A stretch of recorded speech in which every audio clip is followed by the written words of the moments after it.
Alam niyo ba, Day, feeling ko mas maraming mababait na amo dito sa Turkey compare sa Hong Kong. Dahil nga, di ba, restrict yung unang account ko, hindi ako makapag-post doon. Kaya nandito ako sa aking profile, sa aking, yung mga friend ko ay yung mga kabatch ko dito, nung papunta dito sa Turkey.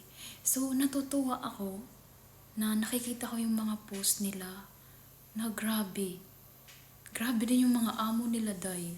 Parang iisa pa lang yung kabatch ko na kabaliktaran naman yung na-experience niya. Sa Hong Kong swerte siya. Parang dito naman siya minalas. Kumbaga kami, magkabaliktad kami ng experience. Pero the rest, grabe, sobrang blessed sa mga amo, Day. Kasi ako noon, nung pa-Hong Kong ako, Day, 10 kaming nag-flight sabay-sabay. Pero alam nyo, wala pang isang buwan, ilang buwan, wala na, Day.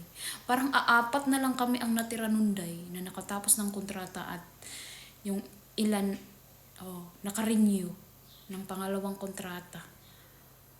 Kasi ito na-experience ko kasi dito sa Turkey. Alam mo yung trabaho, relax lang. Ganun.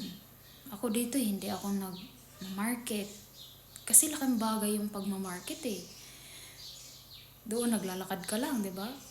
Dito, ano lang, more bata lang, tapos linis-linis lang ng konti. Relax lang talaga. Alam niyo, ang amo ko nga din parang napansin din niya yung pagka nervyosa ko kasi lagi niyang bukang bibig, relax lang, relax lang. Ganun. Kaya nung na-stay ako dito sa isang account ko na ang mga friend ko ay mga kabatch ko papunta dito sa Turkey. Wow. Grabe. So grateful, Day. Yun. Feeling ko lang naman. Siguro, minalas lang talaga ako sa Hong Kong. Dito yung swerte ko.